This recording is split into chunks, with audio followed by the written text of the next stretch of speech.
Hey, welcome back to Turntable Guy.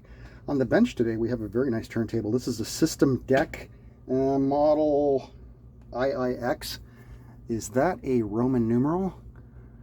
What is iix in Roman numerals? Well, whatever it is, that's what's on the bench. This one has a very standard problem with these decks. We have either a failed motor or something that has failed in the power supply. Let me get this off here if I can.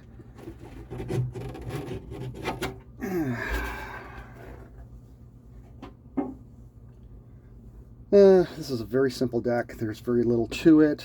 Kind of reminds me of a Rega or a Lin deck. Motor, sub platter. It's got a glass platter and just a felt mat. It's a suspended chassis, so all the wood is the plinth and so forth, but underneath on an aluminum sub chassis, it is suspended on springs. It's belt drive, it's fully manual. It's got the profile arm on it, which feels a little loose for some reason. We'll look into that. This video is basically going to be about trying to get this motor going again. So it's basically just an AC synchronous motor. Turn it back. What the hell? Plenty of torque. Well, that was the fastest video ever. Now, I can tell you, I picked this up at the record store the other day. A gentleman had dropped it off for repair, and I tested it in the store, and the motor was not spinning. It was vibrating a little bit, but it was not spinning. And I don't know if the car ride on the way home made it spin. Let's put the heavier platter back on and see if it has enough torque to start up.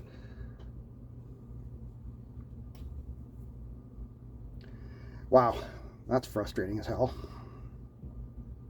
Well, we're going to look into this anyway, because what I'm thinking here is these turntables have issues. There's very little on the power supply. There are a couple capacitors and a large resistor, and what happens is they either go open or they start to lose their capacitance or resistance value, and then the motor fails to start. Now, like I said, it was vibrating yesterday ever so slightly, so it's got to be a power supply issue. I was going to go into a situation where we actually pull the deck apart and then remove the motor from the main supply, and then there should be 3 wires on this, and then measure across 2 of the coils to see if any of them were open. But because the motor is spinning, I'm going to think that that's going to be unnecessary at this point. So what I'm going to do here is I'm just going to get this thing flipped over, and we will open it up, and we'll have a look at the power supply, and we'll measure some of the components on there. Give me 1 sec. All right, I've got the base removed. Just to save you the suspense, the tone arm was loose because these 2 bolts, and one is missing, were completely loose. So I've tightened that. I believe this is the tone arm wiring. I like this tone arm wiring where you can just remove the plug from the bottom of the arm. That's very convenient. Over here is our power supply. It is very simple. This grounding lug goes to the metal base. Here's our motor. We have 3 wires to the motor. We have red, we have blue, and we have gray. I believe gray is our common. This is a 0.68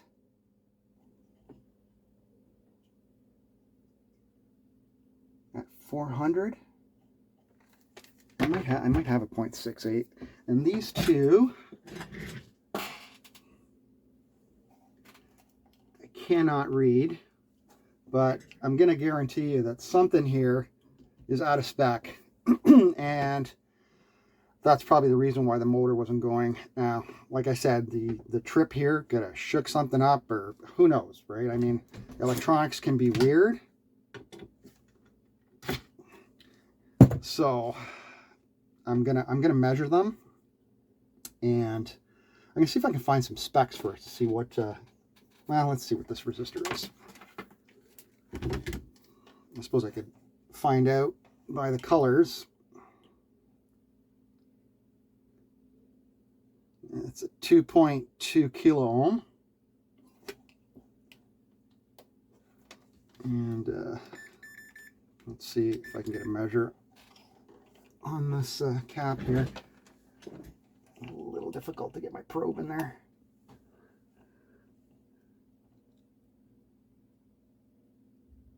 No.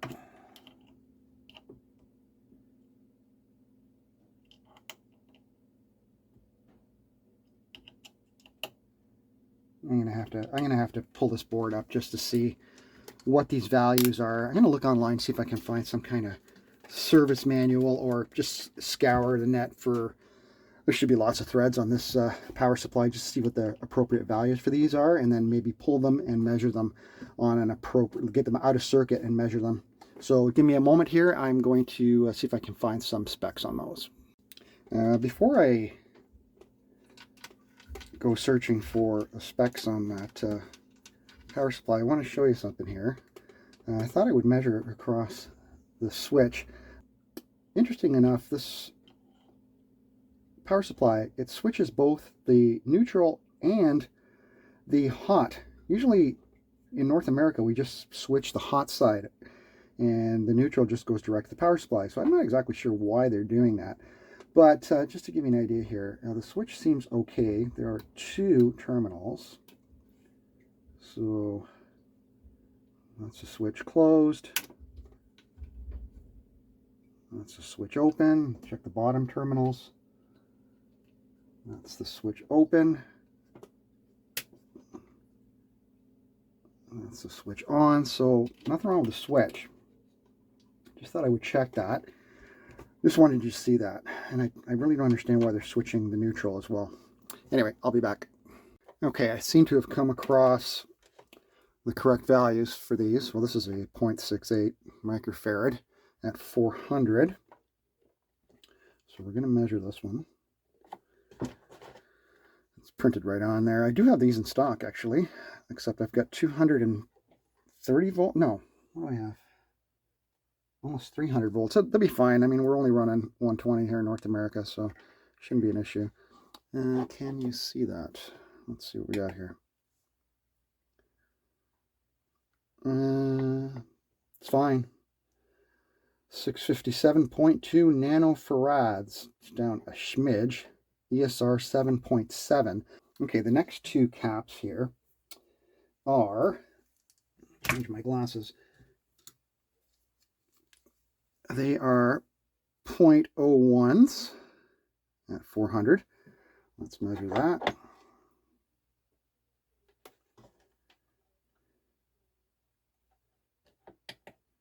.01. It's measuring 9644 picofarads. Let's check this one.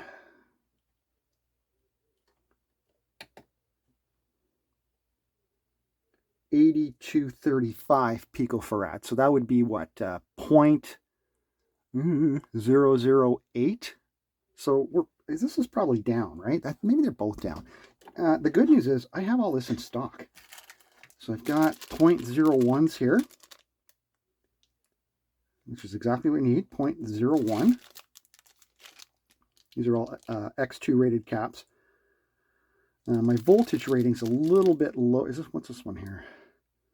This is 275 volt AC, which is fine, right? Like I said, we're only putting 120 into this thing, so we're more than fine. And I do have the big one. Whoops, I dropped them all over the place, which was the 0.68. So I've got all this in stock. So I'm going to replace all the caps. Here it is. 0.68. Well, what the hell is this? 68 nanofarad. That's right. I can't see.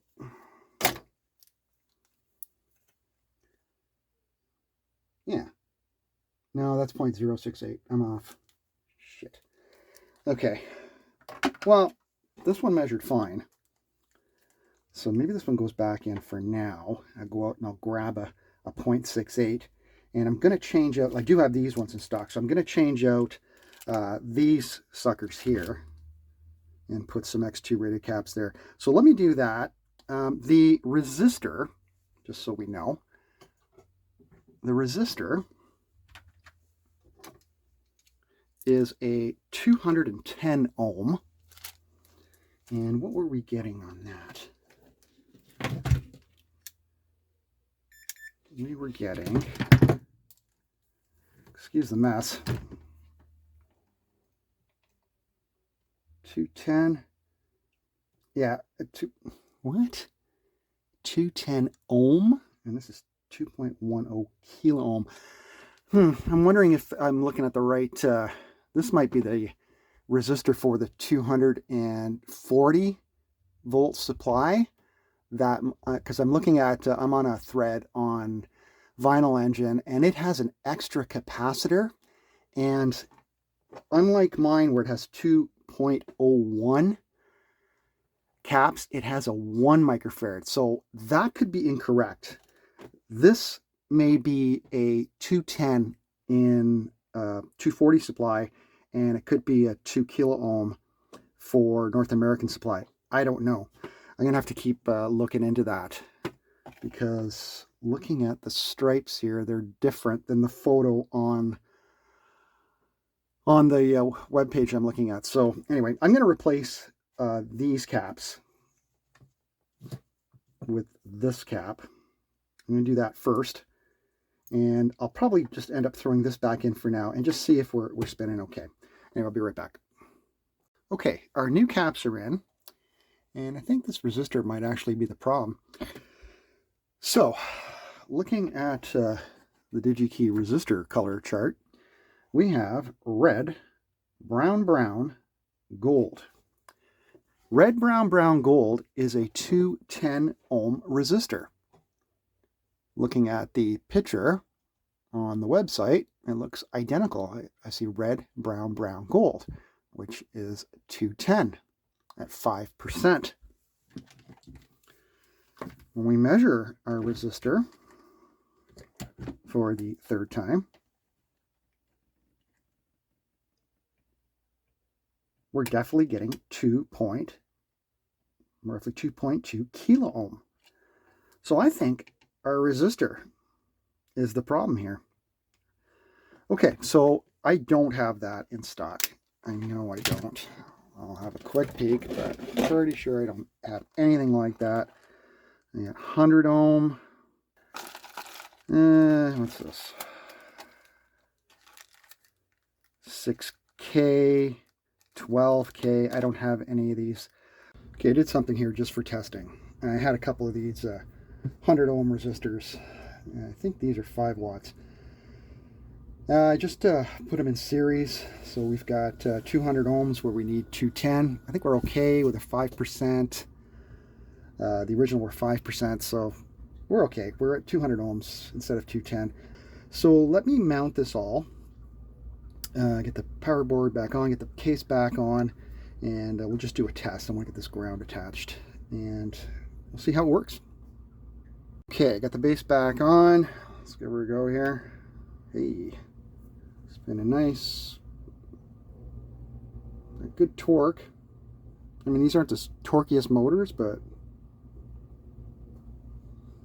it is spinning.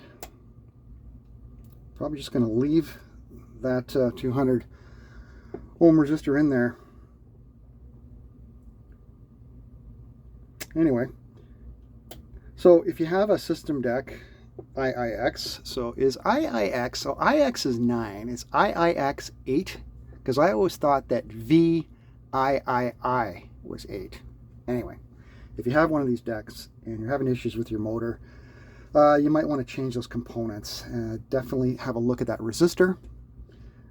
I thought that maybe it was a 2200, whatever it was measuring, but when I had a good look at the colors, it was definitely a 210. And the web page out at Vinyl Engine, there's a thread on there about the values of all the components on that power supply. It is correct, except that one had an extra capacitor. It had a 1 microfarad capacitor that this one did not have. This only had 3 caps on it, and the one on Vinyl Engine had 4. So Anyway, I had 0.1s and a 0.068, something like that. Anyway, go back and check. Did not replace the big Phillips 0.68 or 0.068, whatever it was. Kept that one because it measured fine. The other two were a little low, so I replaced those. And they were all X2 rated caps that I put in there, so you don't get that that crackle noise when you start up the motor. It's nice and quiet because it can shoot out through the audio cables and you'll get this kind of static charge sound. You don't want that going through your speakers. Anyway, that's it. I think this motor's repaired. I hope it is. I hope there's nothing seriously wrong with the motor. I am going to put a couple drops of oil just on the top bearing just to keep it lubricated. I've done a little service on it already. This wasn't about servicing the turntable. I've replaced the bearing oil as well, set up the arm and all kind of good stuff. So that's it for this one. Thanks for tuning in, guys. We'll catch you in the next video. Bye-bye.